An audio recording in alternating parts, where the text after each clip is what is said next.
I want to start speaking over the next few weeks about a subject that I've titled Created with the End in Mind.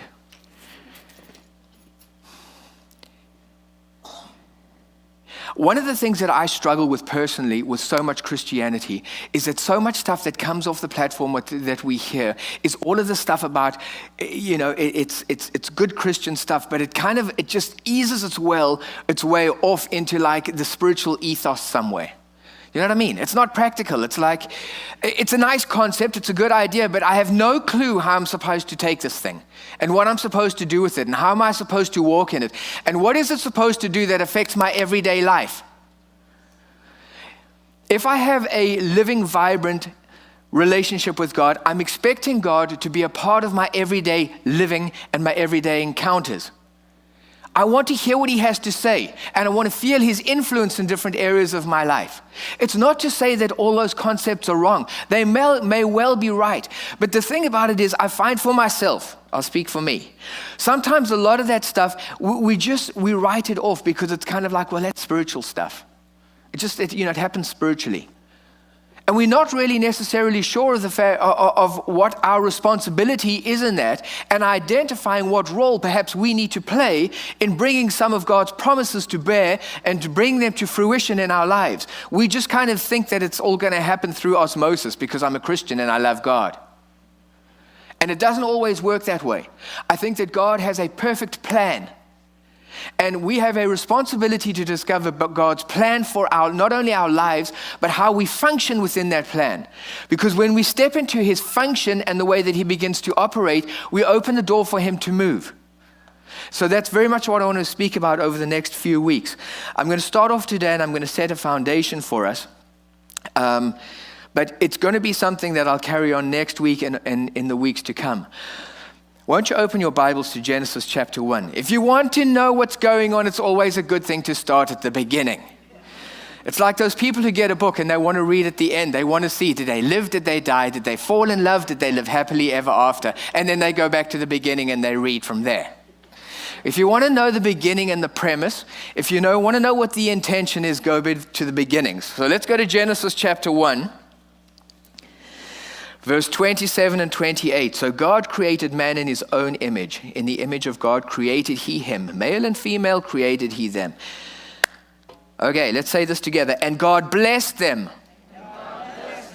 And God said unto them, be fruitful and multiply and replenish the earth and subdue it and have dominion over the fish of the sea and over the fowl of the air and over every living thing that moveth upon the earth.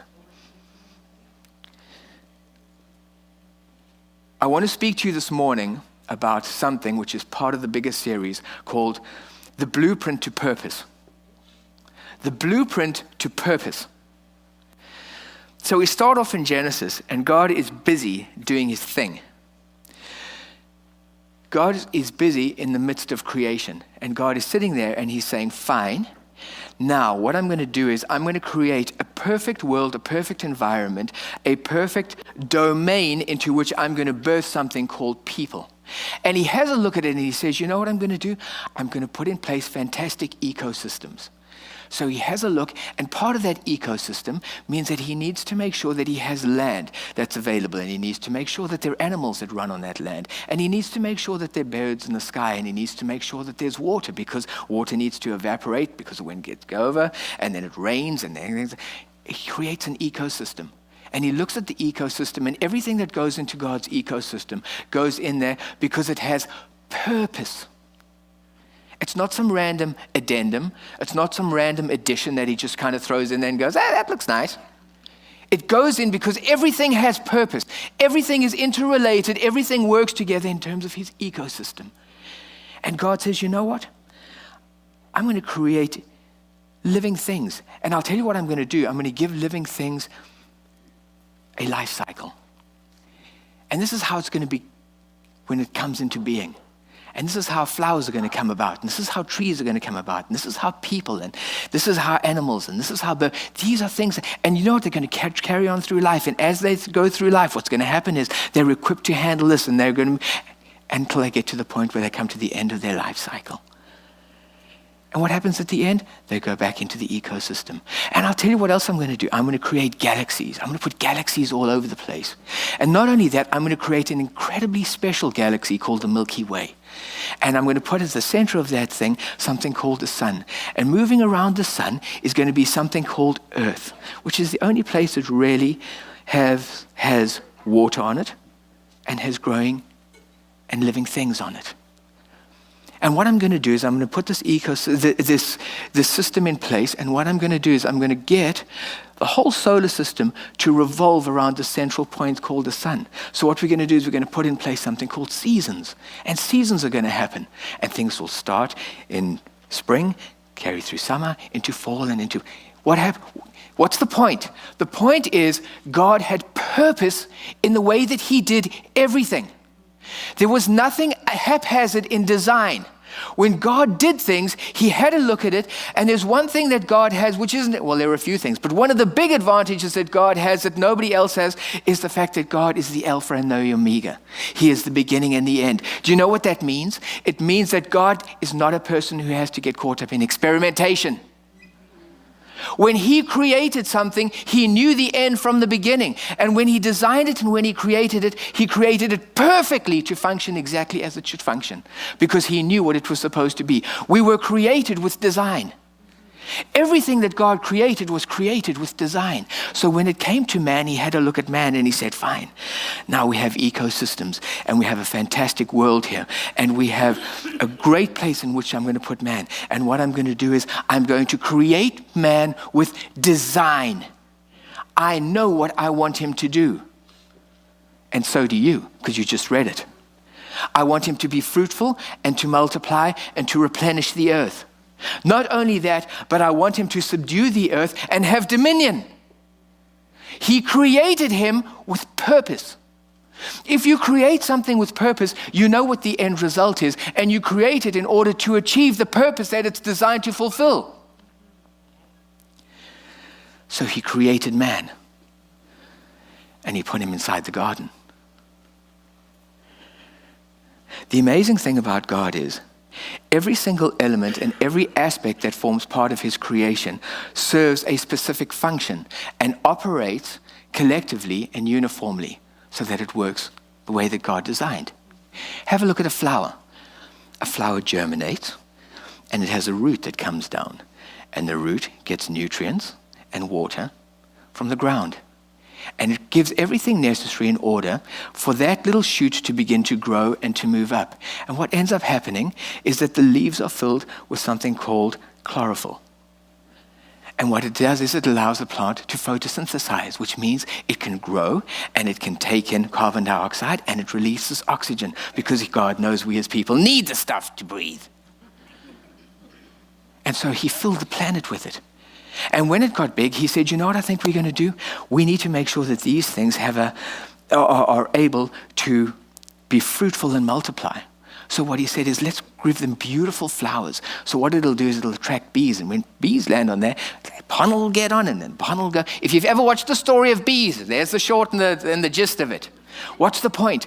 The point is every part of the flower collectively plays an important part and role in the health and the well-being of that plant.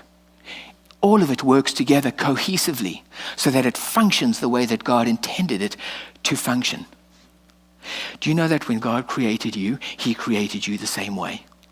When God created you, he said, fine, we're going to make man and we're going to put him inside this place called earth. So what he said was, well, first thing is, I've got to put you inside something that gives you legitimacy inside the earth. So I'm going to give you something called a body.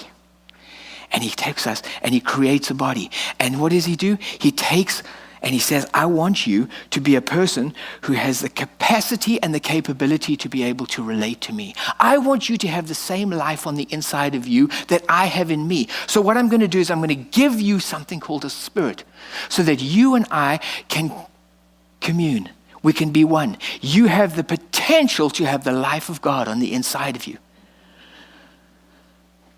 But I'm going to do something so much more than that, because I want you to be a human being that has the prerogative to be able to decide the way that you choose to live your life. So I'm going to give you volition. I'm going to give you the option and the prerogative to choose your life the way that you choose to. You have free will and free choice. In everything that you do every single day, you are making decisions.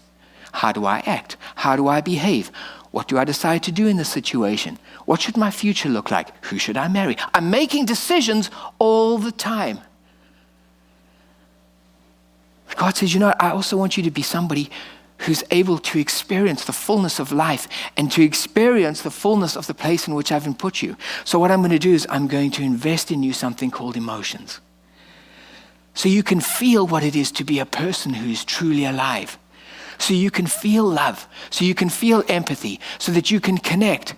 So you can know what it is when somebody expresses sorrow.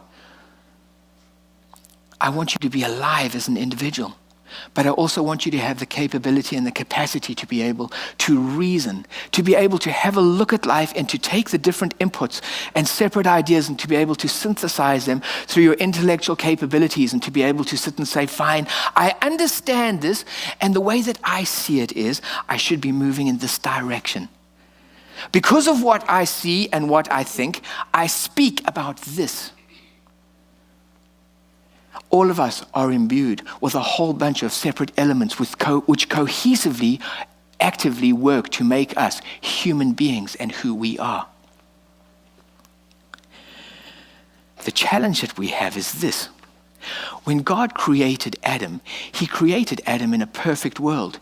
And when he put him in that perfect world, each one of those individual elements operated the way that it should. Each one of those things found its place, its purpose, and it understood exactly what it was there to do, and it operated accordingly. The mechanics of who we were as created beings functioned perfectly.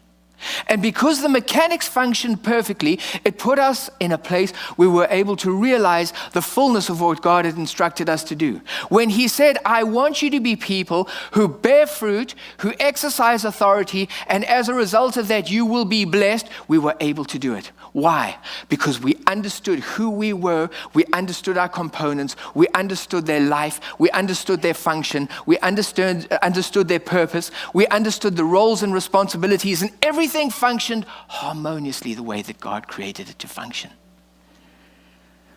Something bad happened with the fall. It wasn't just that sin came in, but part of the problem with sin is that what came in was a whole bunch of confusion. And all of a sudden, what ended up happening was the clearly defined definition of each of my individual components became blurred. And all of a sudden, they began to take on a life of their own. And when they took on a life of their own, they began to speak and have influence in areas that God never designed them to have influence. And that's why we have people who, when they're very happy, make decisions based out of what they feel. And when I'm really sad or I'm really offended, I make decisions based on my offense. It doesn't necessarily mean it's a good decision. But what ended up happening? All of a sudden, something that God had built within me that was designed for purpose has taken on a role that was never supposed to take on. And it's influencing aspects of my life that it should never be influencing. And the result of it is that I'm making decisions and I'm engaging in behaviors and I'm engaging in life in ways that I should never be engaging with it. Because my decision making is being based on how I feel as opposed to what God's design is. But we do it all of our lives.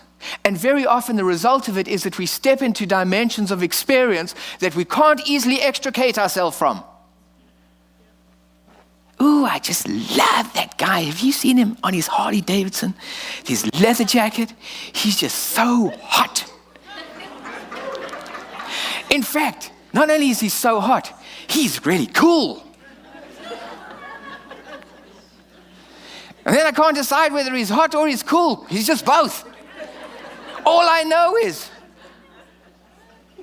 Mr. Hot and Mr. Cool is right for me. Nobody understands me like he does. We have a bond. We have a connection.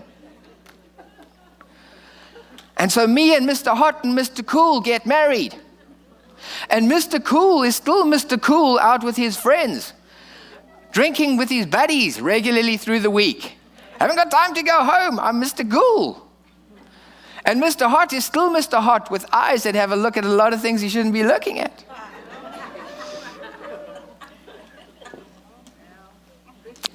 And I can't really keep down a job all that well because I was so hot and I was so cool when I was younger. I didn't have time to go and study and get a degree. But don't worry, you got one, so you can go and get a job.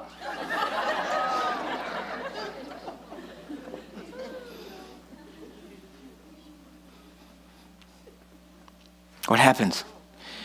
I allow areas of my life to have influence in my decision making, in the way that I see life and in the way that I allow it to influence me.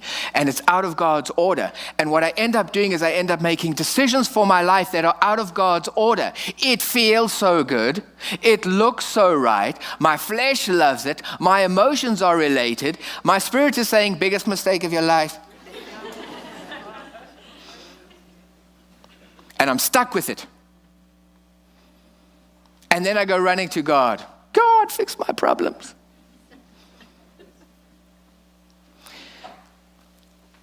The point is this. Every time we make decisions that are out of the order of what God has purposed for our lives, we always run the risk of making decisions that are incorrect. There are lots of people, although they may be well motivated, who sit and say, you know what, I would love to have an intimate relationship with God. But their way of having intimacy with God is to sit and say, you know what, I'm going to go and understand God and define God. So they use their intellect to be able to get into a place where they're able to have all kinds of theology and philosophy and ideas that are very grand and are composed of very large words, but really all they are is a whole bunch of stuff living in their intellect. But they have no passion in their life. They have no relationship with God. I can tell you a whole bunch of stuff about God, but I don't really know him. I don't have the passion and the life on the inside of me. Why? Because I'm using something that God has given to me, but I'm using it out of the context that God ever designed for it to be. Is it doing something? Yes. Was it God's design? No. So what happens? My Christianity is dry and unexciting. I can tell you a whole bunch of stuff. I look really good.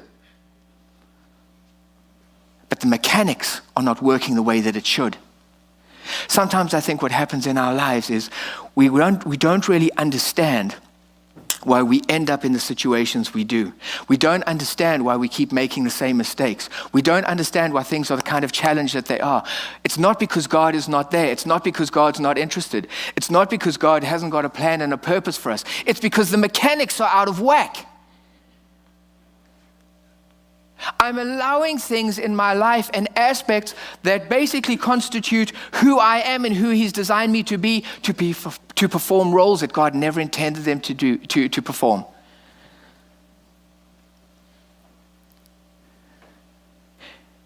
When we're able to understand what God's perfect design is, and we step back into God's perfect design, what ends up happening is we step back into a situation where we become a body fitly joined together.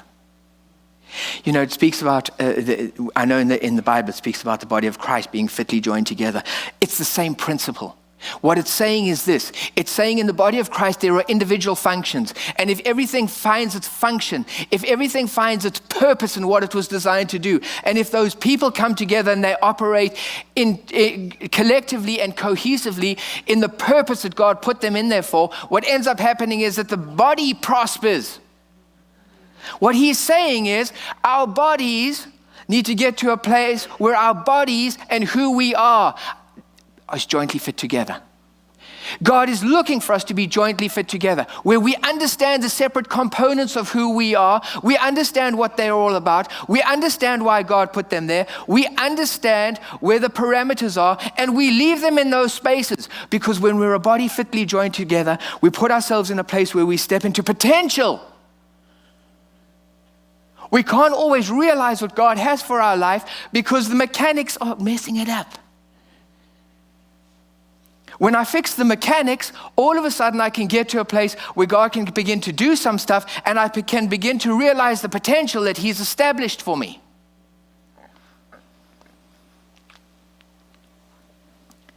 So where do we get it from?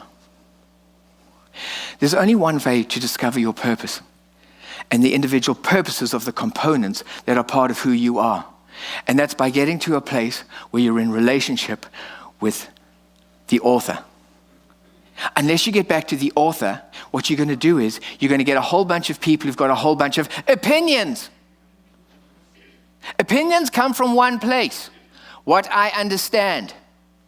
And everybody's going to tell you what they think you should do, and what they think you should be, and how they think you should live your life, and what they think you should do in order to direct your things. And when you want to open up Cosmopolitan magazine and it says to you, 8 tricks for a successful life in 2017. I can promise you right now, that's not coming from the mouth of God.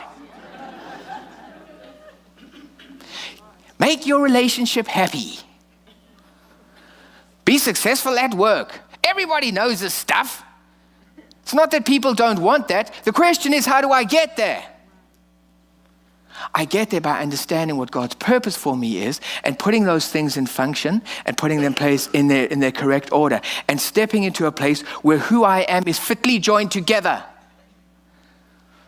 You see, God has given us something because he trusted us, and it's called free will.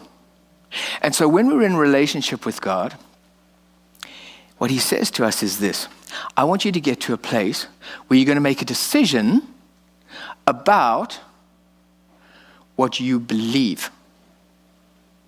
That's an important decision.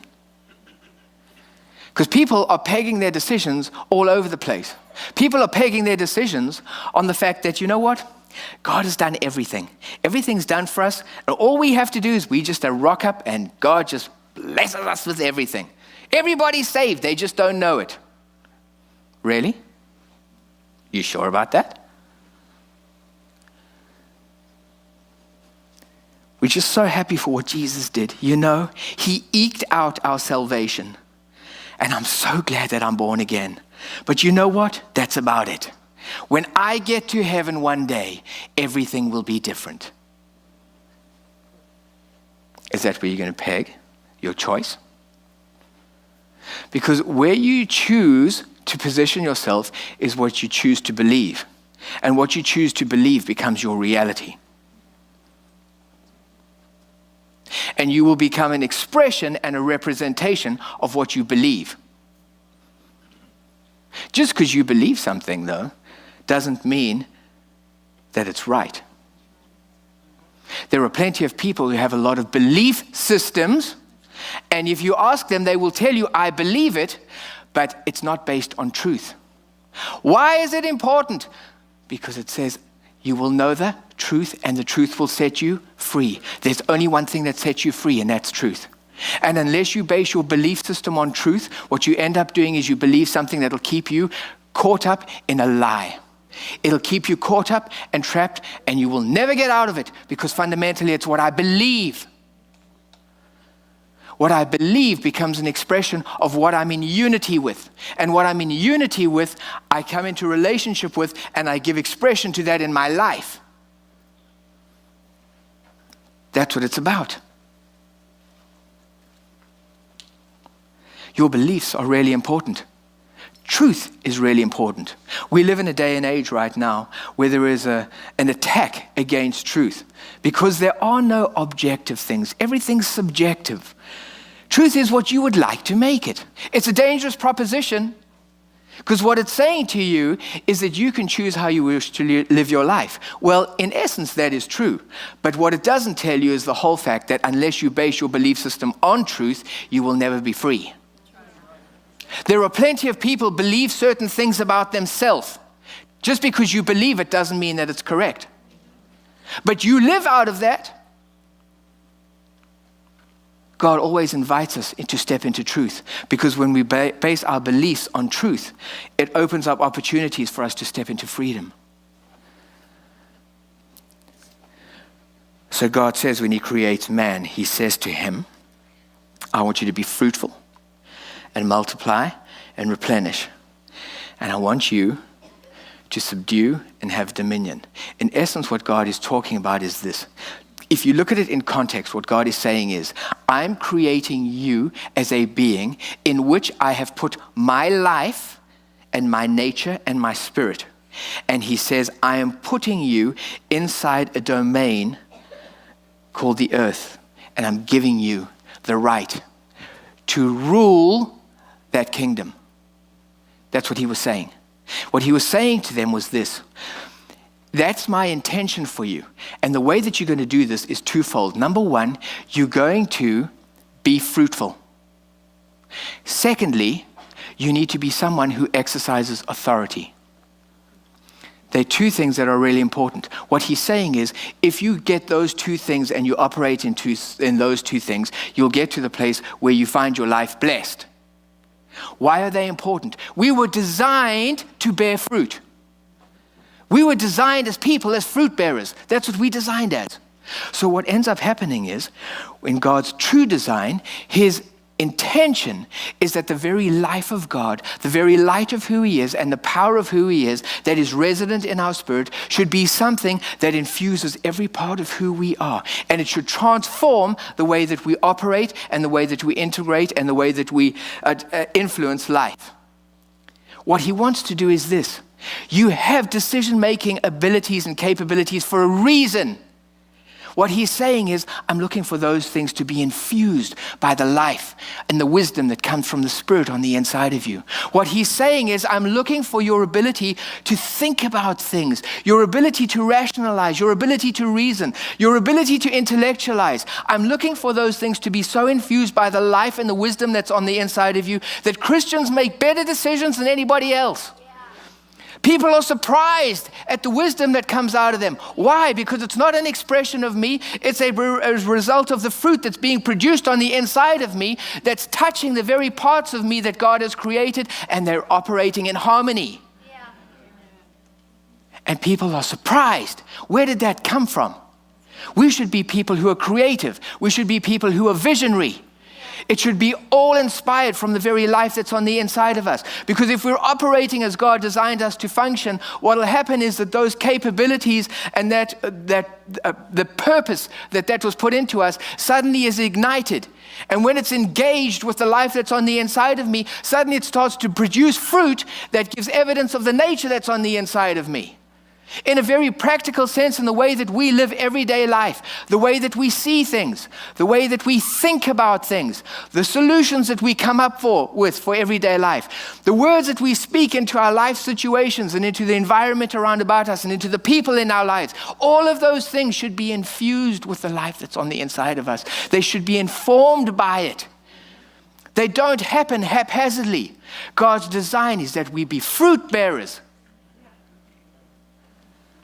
Not only that we be fruit bearers, but what he said is this: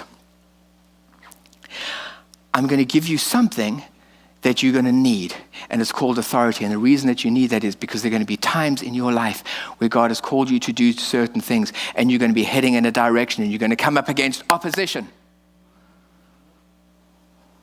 When Jesus died and he went to hell, he defeated Satan and he made a show of him openly. And he took that authority and he gave it to you. Do you know what your authority is? Your authority is a get out of jail free card. You see, the enemy always wants to come into your life and he always wants to put you in jail. He always wants to get you trapped. So he's always looking to put you into a place where you're financially snared. He wants to get you to a place where physically you've got challenges. He wants to get you to a place where emotionally you're caught up in things. He's always wanting to get you to a place where you're bound. And Jesus is saying, I'm giving you something called authority. It's your get out of jail free card. When you take your authority and your get out of jail free card and you say to him, Satan, let me just show you my get out of jail free card. What it says to him is, just remember the day when I beat you. Just remember the day when I overcame you. Just remember the day when I was the one who made a show and a spectacle of you. Now, if you don't take care of those things, I'm coming back up to reinforce it. We need to be people who are fruit bearers, and we need to be people who exercise our authority. Keep your get out of jail card. Keep it handy. Satan goes around as a roaring lion, seeking whom he may devour. The thing about it is, we wrestle not against flesh and blood, but against principalities and powers. You're going to need your get out of jail free card. Yeah. The weapons of our warfare are not carnal. You better get your get out of jail free card. Keep it handy.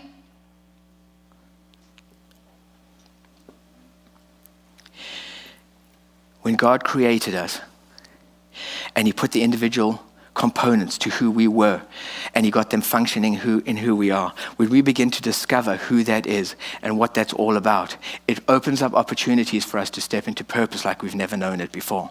You see, when we step into purpose, it's a result of us understanding who he created us to be and what he put on the inside of us.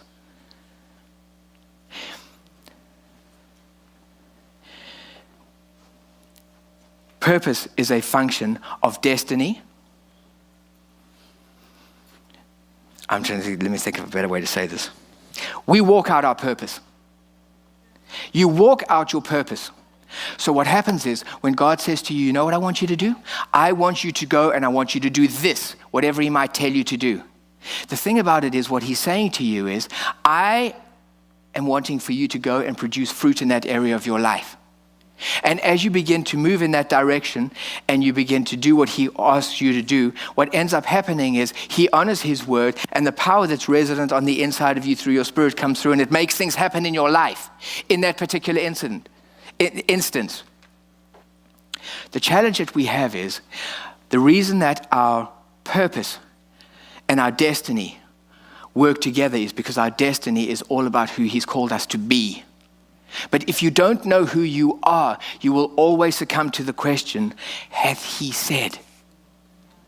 You see, if you don't know who you are, Satan will always get you with, are you sure you're healed? Are you sure you delivered? Are you sure God's made a plan for you to be prosperous? Or did he just do that for other people? If you don't know who you are, you can never step into what he's called you to do, because he will always compromise you through that. He will come in the back door. That's why you can't step into what God has called you to do, because you don't think that you're entitled to it. Who we are is so important to understand, because we can't step into what he's called us to do unless we have clarity of identity and we have definition of purpose. Over the next few weeks, we're going to get into these in more detail and very practically talk about what are the different components that God has given us. What is the relationship between those components? Why is it important? Because everyone is there with intention. Sometimes what we do as Christians is we end up in a place where we get afraid of things. And so I become afraid of my emotions. So I just want to throw them overboard. I pretend my emotions don't exist. Well, I don't want my intellect to get in the way of my spirituality, so I'm just not going to think anymore. We can't throw stuff out. Everything is there with a reason. Everything is there with intent. Remember, when God designed you, he designed you perfectly. The problem is not the thing. The problem is perhaps it's just taken on a life of its own. So what we need to do is we need to understand why God has put that there, what role it was designed to operate in, and we need to make sure that we go back to God's perfect design. Because when we mechanically are operating in the way that he's designed us to operate, we put ourselves at a place where we can realize the fullness of what he's made available to us. When we let our mechanics all bleed into each other, it ends up as a mess. And our lives bear the result of it. Father, we just want to thank you for your word. I thank you, Father, that you have created us fearfully and wonderfully. Fearfully and wonderfully. Fearfully means that God created us from the heart. He spent time thinking about each one of us. And wonderfully means that we were set apart. We were unique. You considered each one of us in the way that when you created us. I want to thank you for that, Father. I thank you that nothing that we have as a part of who we are is there by accident, but everything that we have is there with a reason. And I want to thank you that as you open the eyes of our understanding as to the role that plays in our life, in us stepping into the fullness of who you've created us to be as people, I want to thank you that it liberates potential in our lives. And we can step into opportunities and fullness of being like we've never known before. I thank you for this week. I thank you for all that it holds. I thank you for potential, and I thank you for people who begin to step more and more into what your calling is for their lives. We bless you and we thank you for it now. Amen.